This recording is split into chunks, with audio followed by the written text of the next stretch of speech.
Okie dokie.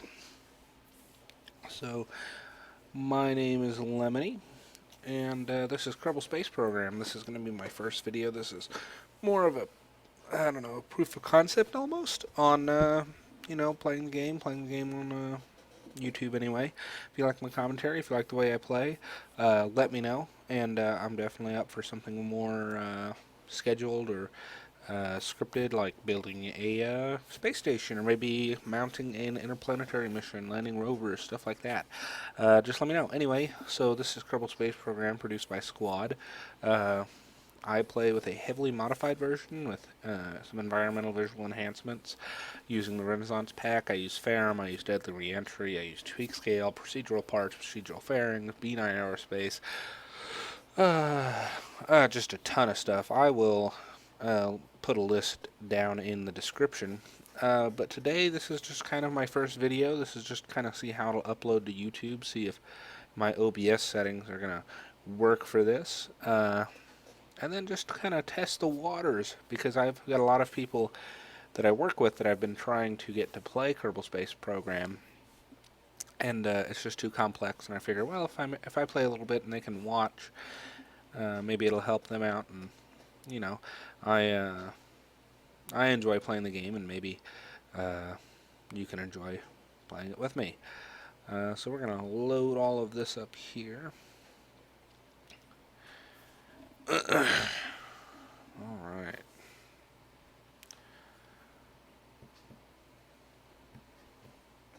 And I believe anyway, that we will just start a brand new game.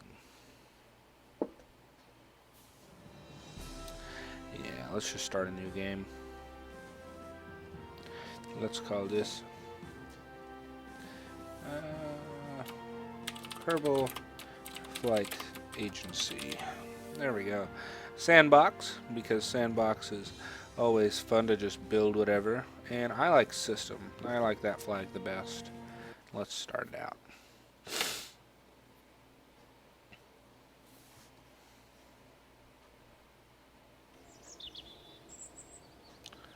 Thank you, Eugene. So let's go ahead and go into the VAB, the Vehicle Assembly Building. And let's build a rocket.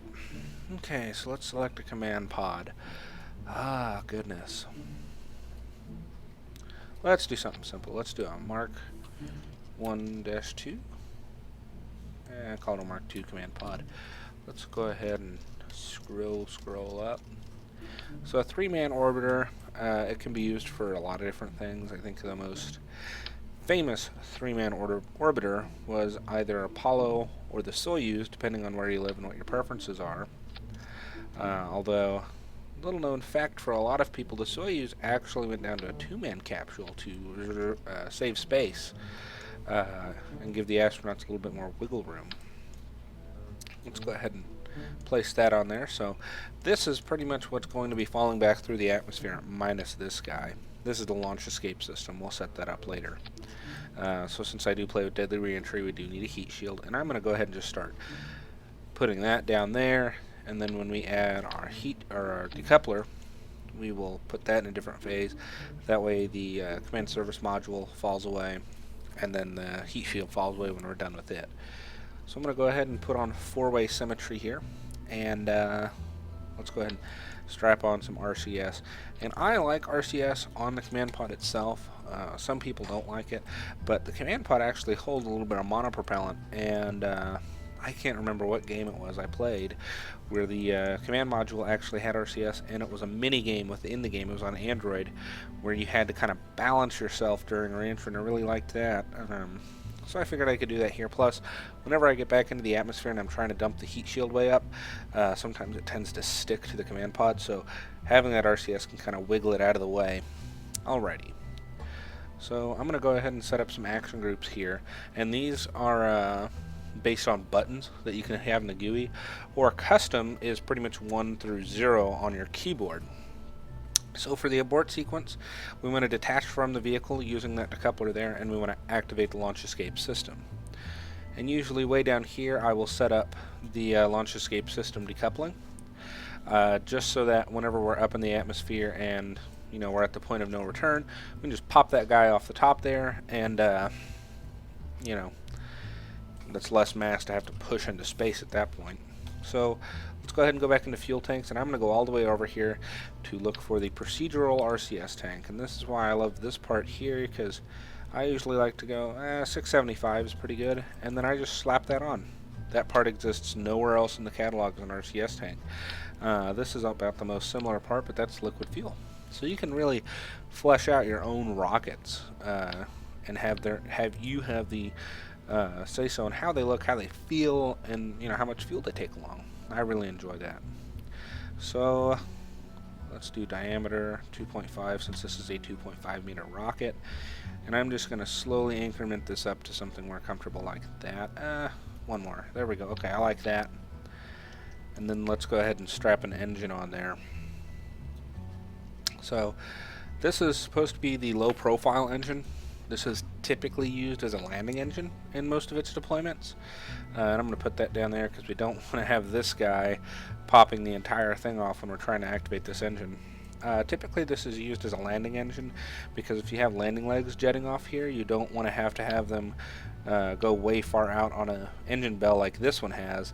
You know, this is just very low profile.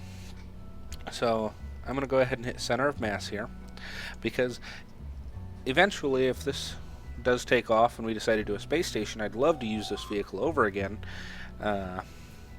And if we were able to use this vehicle over again, docking would become very important.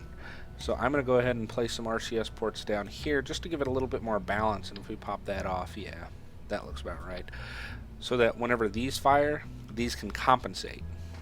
And that gives us a little bit more control. The other reason I like this engine, speaking of control, is because it has a very, very low thrust, max thrust.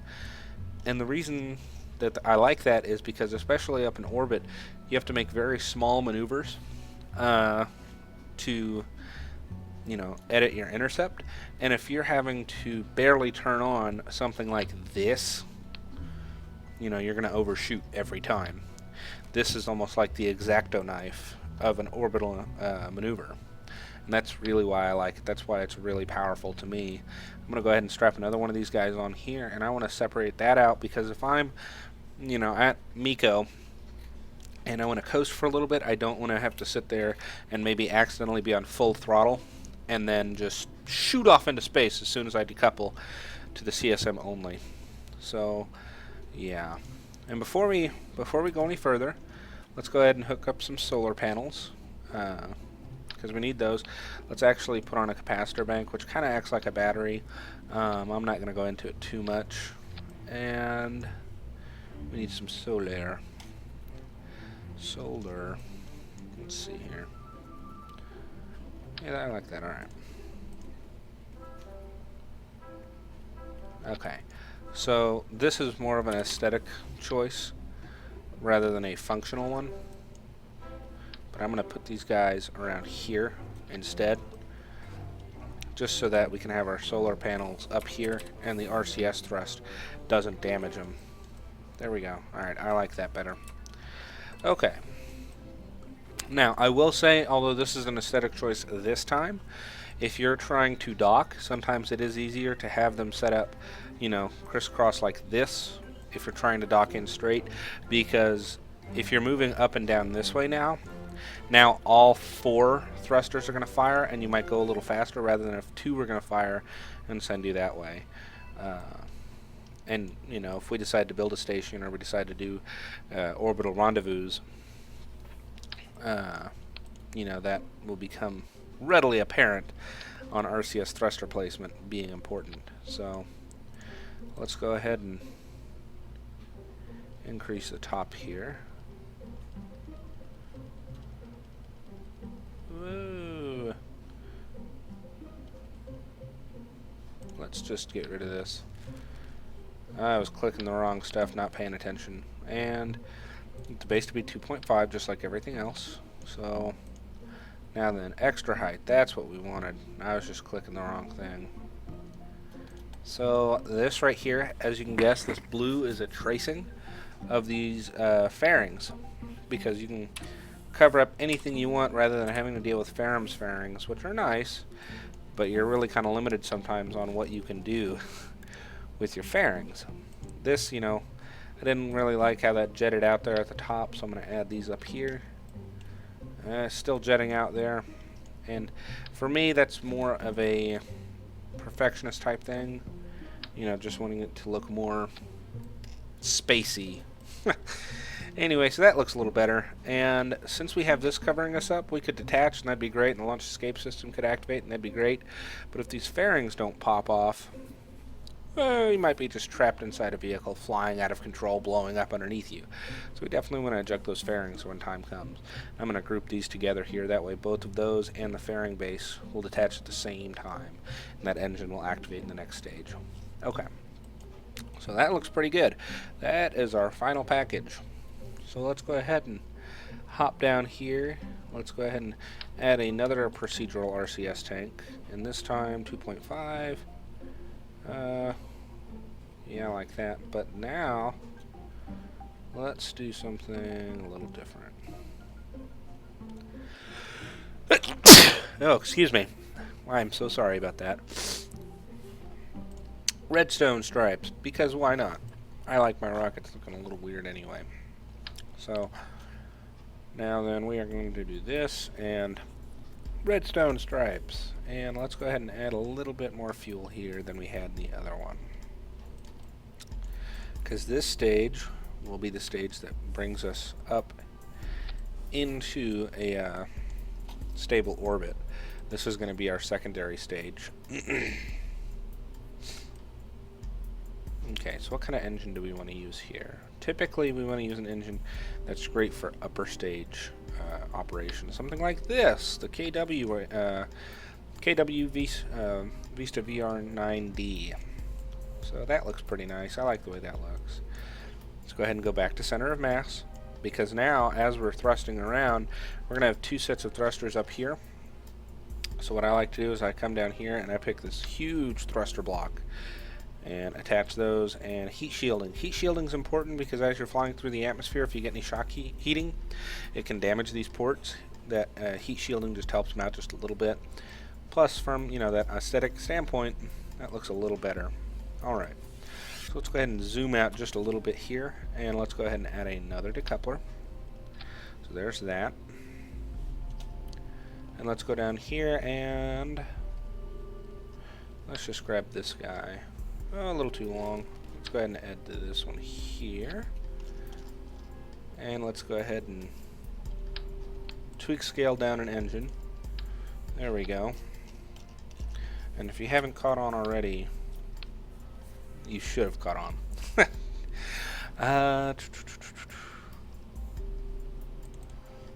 Let's go ahead and hop over here. Yeah, there we go.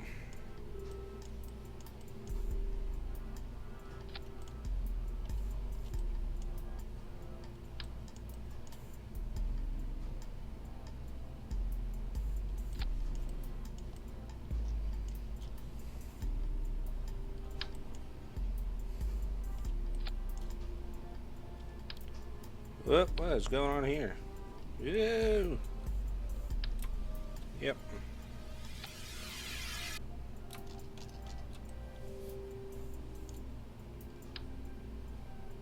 Let's just leave that down there for now. Go ahead and reattach these guys. Yeah.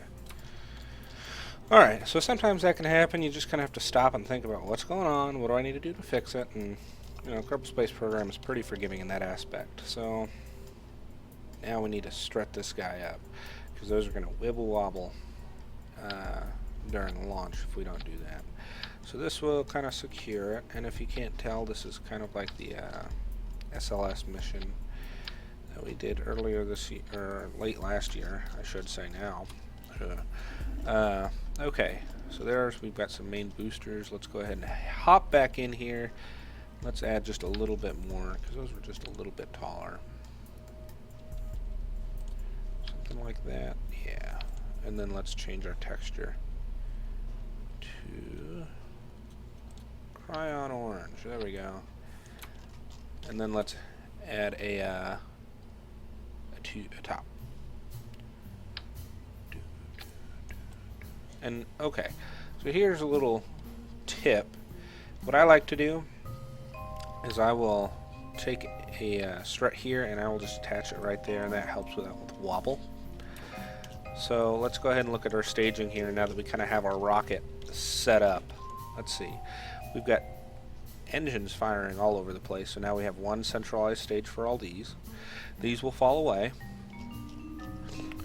once we have first stage cut off. That will drop away. Second stage will begin. Let's go ahead and just mount those together. Bearing separation, and then secondary engine cutoff and separation, and then the command service module will take over from there. All right, and one last thing, just for funsies, let's go ahead and mount these guys on. And if you can't tell, those are separation motors. They will just kind of help out once they cut out. It'll just kind of help pull them away. Alright, so let's go ahead and take this down to the ground.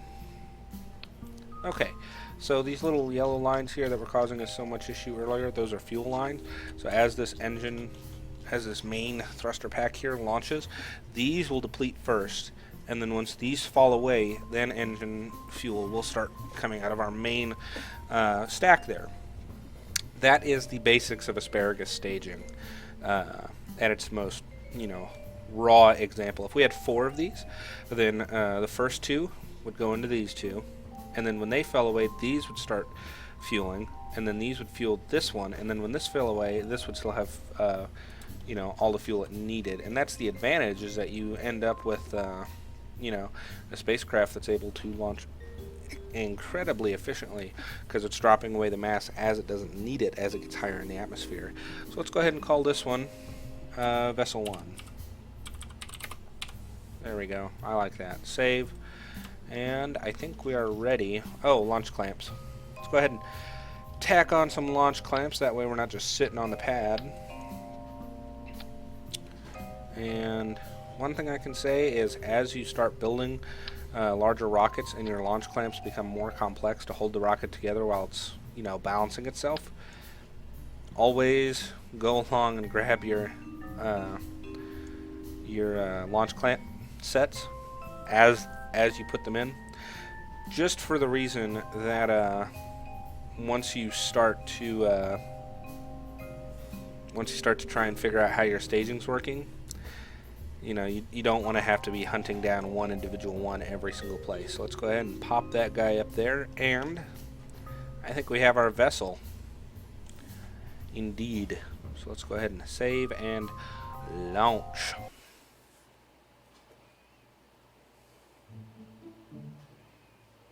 Bum, bum, bum, dun, dun, ba, dun.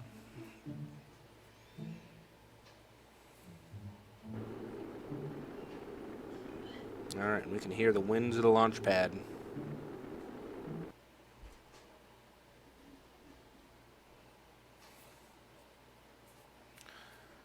Okay, dokie. So there is our rocket. So let's go ahead and prepare for launch. Let's go up to full speed. Let's go ahead and turn on ACS with the press of the T key. And let's prepare for launch. Let's go ahead and main engine start. Launch clamps to coupling. And let's go ahead and lower some of this here. Ugh. That wobble. So the wobble is caused because we only have 2 axes of struts here.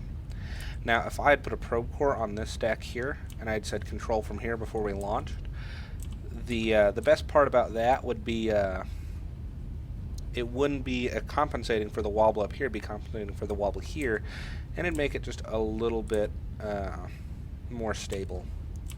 So it looks like we're about 133 meters downrange now, and yeah, this is working pretty well. First try. Alright, we're getting a little bit of frame drop. I think OBS is causing most of that. Especially Kerbal Space Program isn't helping with all of its mods. Okay, now, if you've watched specific YouTubers who do a lot of tutorials, you want to be at about a 45-degree angle, which is this circle here on the nav ball around 10,000. We're going to go for a higher orbit, so I'm going to burn a little bit less efficiently. Plus, look at all that fuel. I think we'll be okay. So let's go ahead and continue the ascent. Looks like we just passed the sound barrier. Alrighty, we are about 2.5 kilometers downrange now.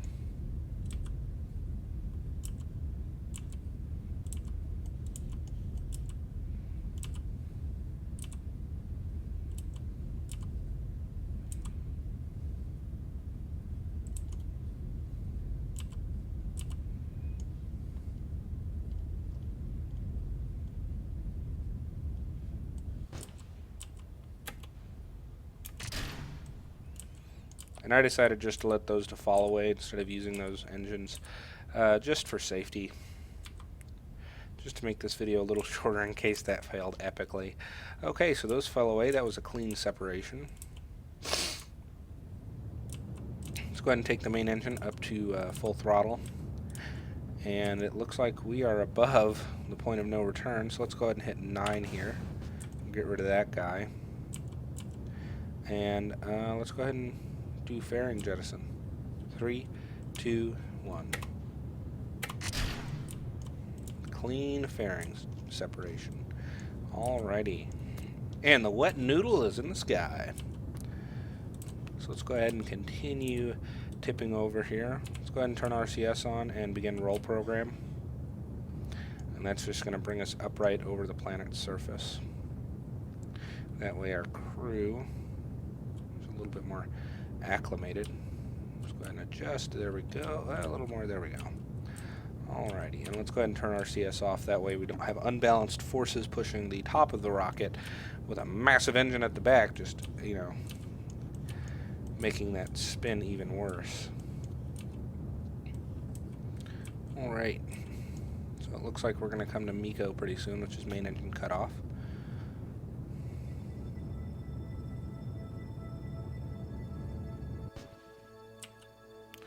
And jettison.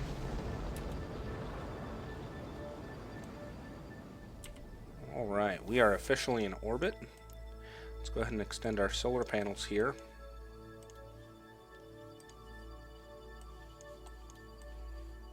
Look at that planet shine and everything. That is just absolutely beautiful.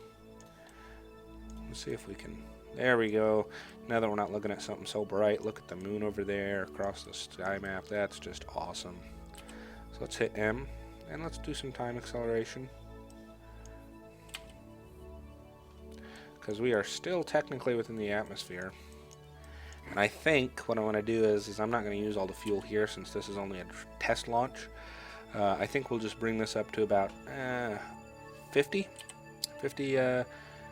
kilometers up, and from there we will jettison and use the excuse me, the command service module engine to bring us up into a stable orbit, and then from there the secondary stage will actually fall back into the atmosphere. Okay, so we are now in at Apoap's, the highest point in our orbit. So let's go ahead and slow down our spin there. I do have ambient light adjustment. I suppose I could help you guys out with that. So there we go. Alright, and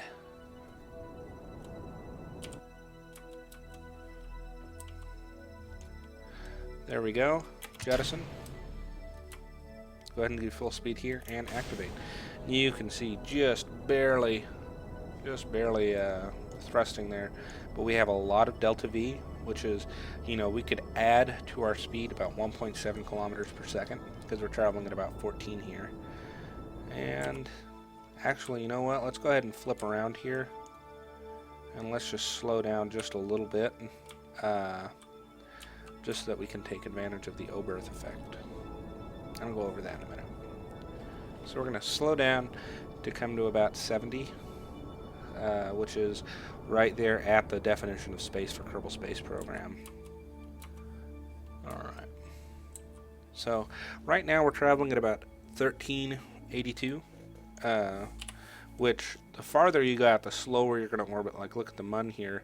It's traveling at about 514, and Minmus is traveling at 274, which is not even fast enough to get out of the atmosphere with a vehicle of our size. So let's go ahead and time accelerate. Since we're coming around to the sun side, I'm going to turn this guy back down. Just beautiful sunrise there. So the Oberth effect is pretty much where you go closer to a surface because you're falling here. So you're going to go faster here than what you typically would if you were going to a periaps in a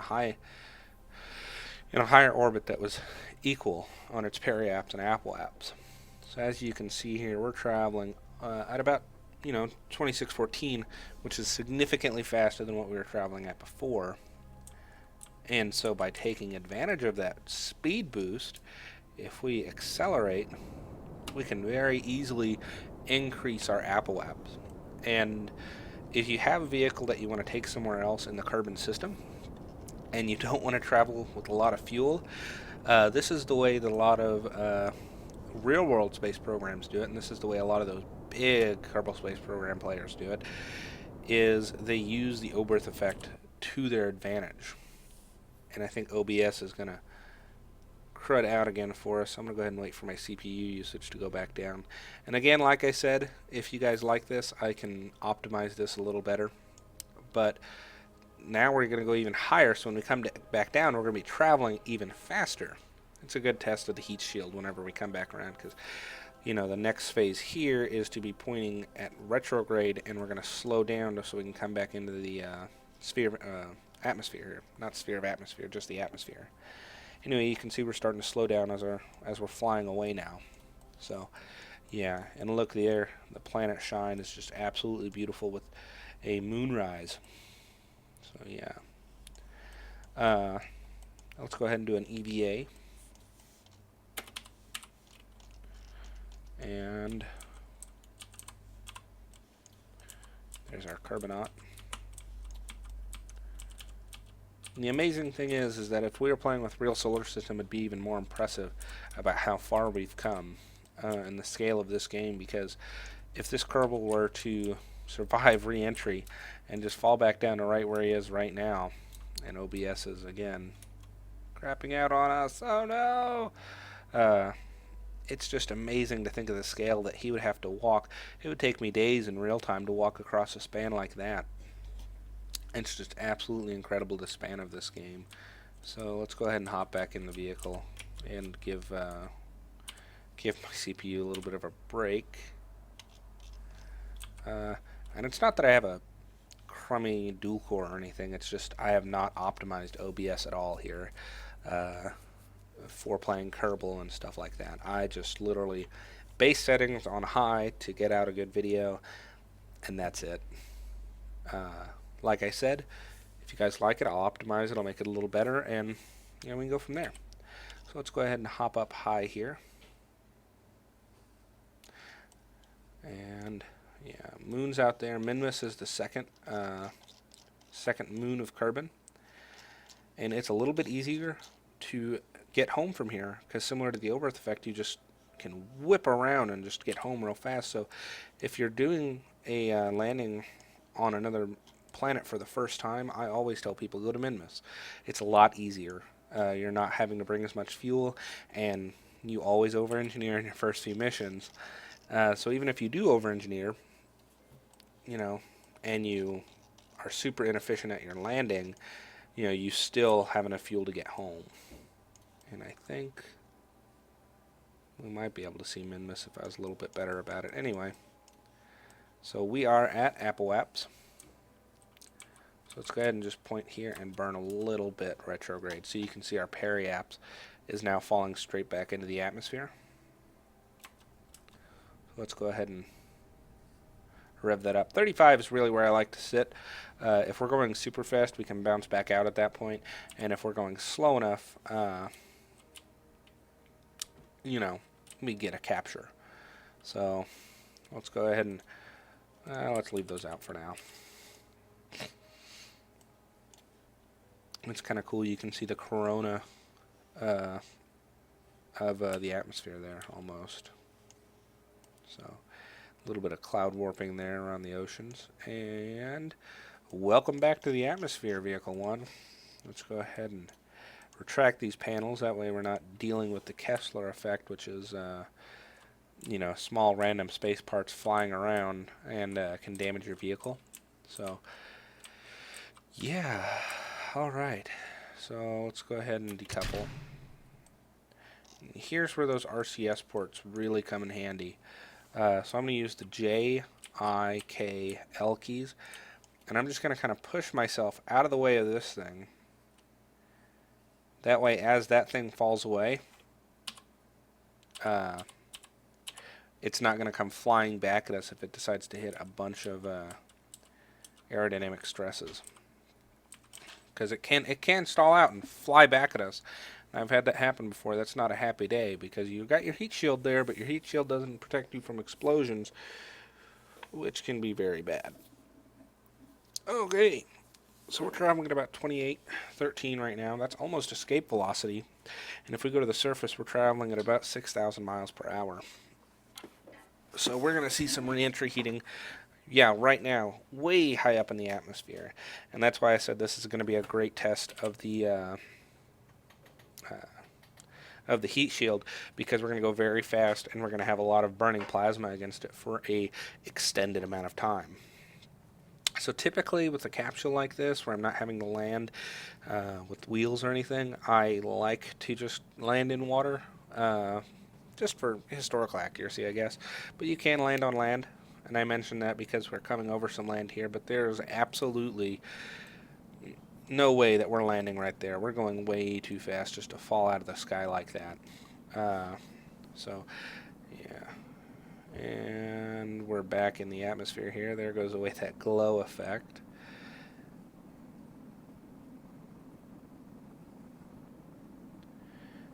And so typically in the real space program during this phase, you kind of get this blackout from the amount of plasma and, the ionization of where the spacecraft is.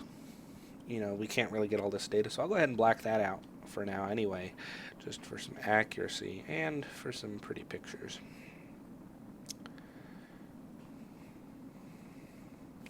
Let's go ahead and hop in and see the crew here. And as you can see, they're starting to see some heating. You know, it'd be kind of nice if... let's do this one.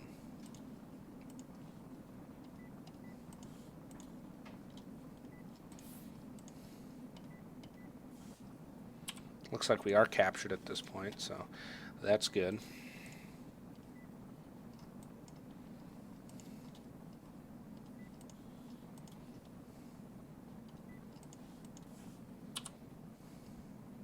Still heating up there. Right now I'm just kind of playing around. This is part of a B9 install. Goodness, I cannot tell you right now what this mod's official name is. Raster monitor, there we go, RPM. I love it. It adds just that extra flair to whenever you're playing in internal view mode. So let's look at our resources since Jeb is the commander, and maybe another one of these. I don't like that. There we go. Stuff to look at. Anyway, so it looks like we're at a comms blackout. Let's go ahead and turn on the RCS, and what we're going to do here is we're going to kind of start spinning.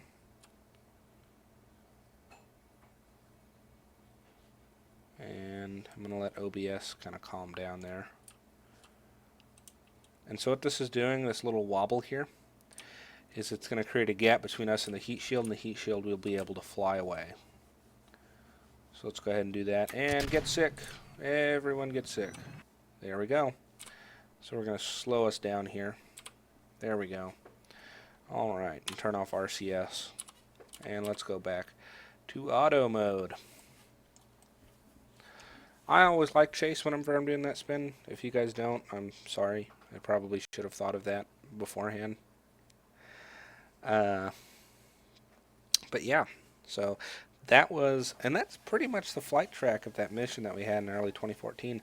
You know, fly up to a stable orbit, come back around using the O-berth effect, launch up to a higher altitude, and then test that heat shield on reentry, which is just a really neat process. So let's go ahead and fall through the clouds, and I'm going to probably toggle this info, because you can toggle, you know, pre-deployment altitude and stuff like that, and I'm going to leave this at 15, then the deployment altitude at around 700, and close. So that way we can arm it, and we'll fall a little faster, make this video a little shorter, because after this one I'm going to go ahead and call it a day. That way, you know, just to give you guys kind of an update. Uh-oh, what happened here?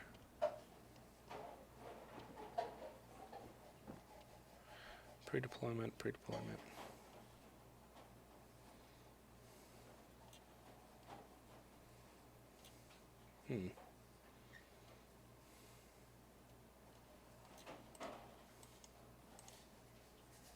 Falling a little fast, that's okay. Guess we had a parachute failure. Oh well. I've got more important things to do. Because typically this parachute here has 2 parachutes that come out and help us support us, but you know, we're only traveling about 22 miles an hour right now. Let's go ahead and do some time acceleration as we fall. Oh, there we go. There's our other guy.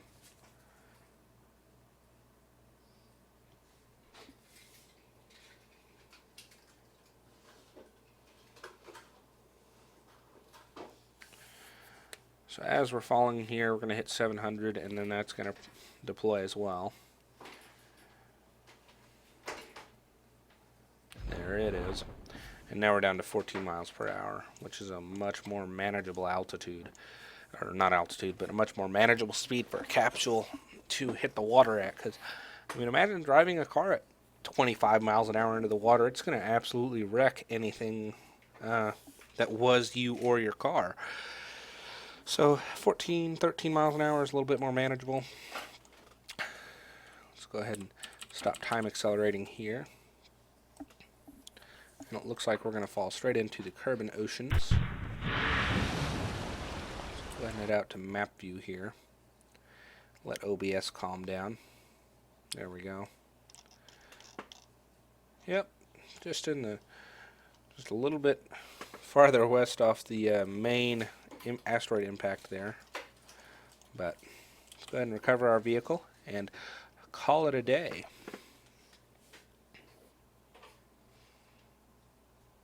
But guys, let me know what you thought. Let me know what you thought of my commentary about my gameplay, about the way I design rockets. If you guys liked it, let me know, and maybe I can do another video.